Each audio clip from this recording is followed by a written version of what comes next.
Chapter 60, LDCBs. There was a police car that had pulled up to the left of the vehicle that was now driving along. The cops inside were staring straight into the driver's seat, which got Mr. Parsley to move up front over to open the window to speak to them. "Excuse me, is there a problem?" asked Mr. Parsley. "No, sir, well, actually, yes," replied the cop on the passenger seat. "What is it?" asked Mr. Parsley. "I don't know if you know, but the National Guard have been finally called in, and they might be in Harlem by the time you get there."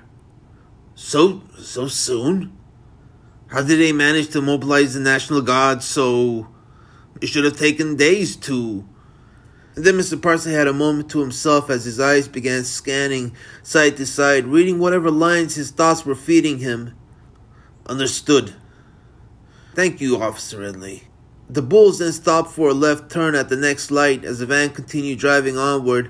There were hardly any cars on the road now, and it looked like they were the only ones driving out at this hour.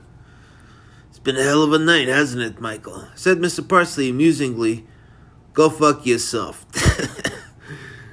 Mr. Parsley then laughed. "What am I going to do with you?" Mr. Parsley grew amused as Michael grew weary. "Anyways, unfortunately, the night isn't quite over just yet," said Mr. Parsley. What do you want the codes for, Miss Parsley?" asked Michael. Mr. Parsley then turned his head to the side and eyed Michael some more.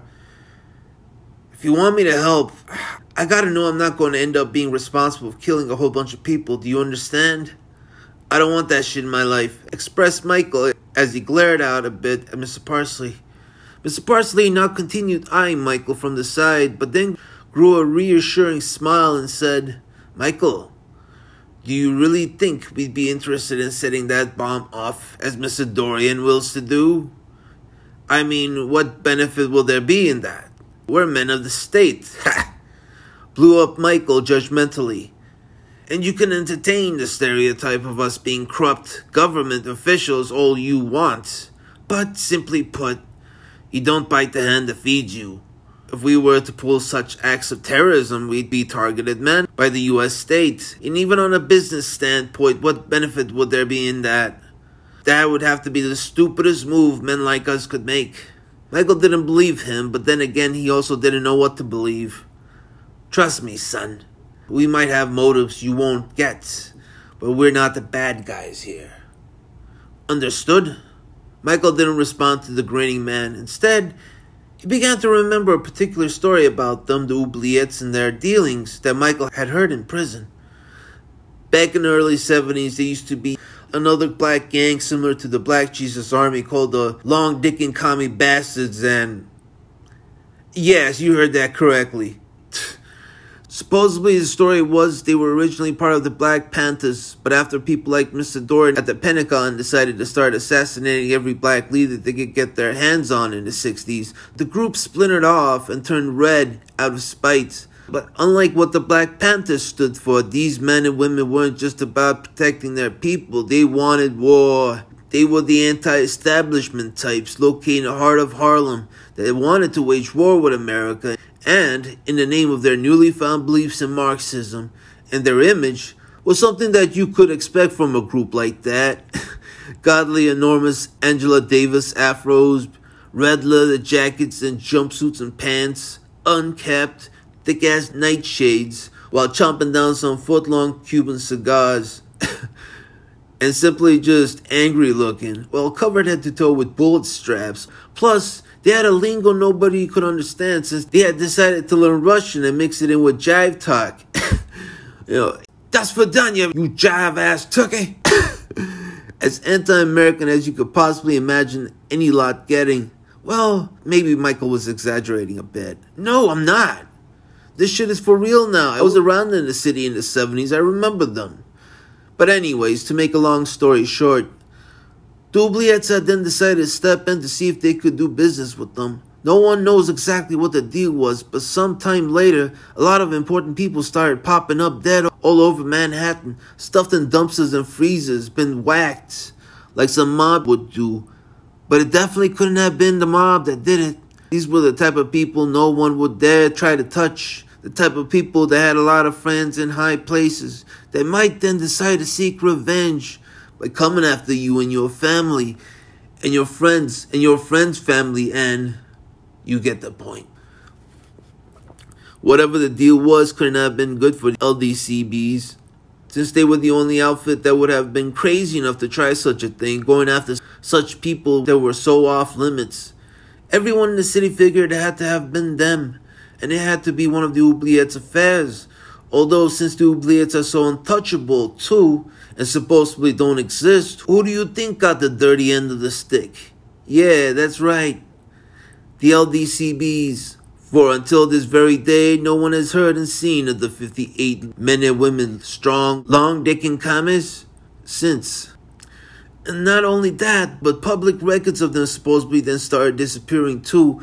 Even photos of them began to be replaced with doctored photos with their presence being removed. And, okay, I'm pretty sure that last part is a bit fabricated. Fine, I guess. So, you say Nikki has been using me, just as you guys want to use me now. Michael finally made a response. He had been sitting there thinking about Nikki and the LDCBs, and he still didn't know what to make of it all. Yes, Michael. But at least we're being direct with you about it. We're not hiding the fact that we're using you now for our own gain. And you have a choice. Plus, we could reward you handsomely. What reward has Nikki offered you, having you risk your life for her? Responded Mr. Parsley. You're going to just let me out in front of the Nymphomatics HQ and wait for me to bring you Nikki? Asked Michael. What if I go in and warn Nikki about you guys instead? What precautions are you guys taking that I won't do that? Yes, Michael, that is the gamble we're taking, responded Mr. Parsley with a shrug. Michael wasn't buying this. Come on, I don't believe it. You're going to have at least one of your goons follow me into the building, aren't you? And if you are, what am I supposed to say about it then? He's my terrorist cousin from the Green Isles, and don't worry about the Israeli midget he's carrying. Michael was referring to the fat merc sitting right next to Mr. Parsley, holding an Uzi. Israeli midget? You're talking about me, Uzi? Asked the merc in confusion. I was just making a joke, you jerk. Spat out Michael. Don't mind Michael. This is just part of his delightful charms we've been putting up with since he got to us, said Mr. Parsley sardonically. The fat Irishman didn't seem to appreciate any bit of Michael's humor, although what Michael did find humorous about him was even with the ski mask on, Michael would still be able to spot him in a St. Patrick's Day's parade with his big bushy eyebrows that were as blood red as an old Celtic saga. No, Michael, the tag to the right of me won't be following you in. But let's just say we'll still be watching you from the inside, responded Mr. Parsley with a passive smile. How? Well, if you guys are just going to release me, that's fine. I got it. They were already in Harlem, and in the distance, Michael could now see the building where most of the nymphos hanged out. Okay, we're letting you out. You're free to go. Tell Miss Jackson if she still wants a deal we promised her, then she needs to give us the codes. Blurted out Mr. Parsley and looked straight into Michael's eyes. Wait, what? What deal? What are you talking about? Demanded Michael. Deal? They had a deal together? What is going on here? Boy, shut up and go do what Mr. Parsley tells you to, said the bushy eyebrow merc. The van then drove off and into a dark alley. Michael was only a half block away from the Nymphomatics hideout. Now he had a few questions for the lady in waiting. Deal? What deal?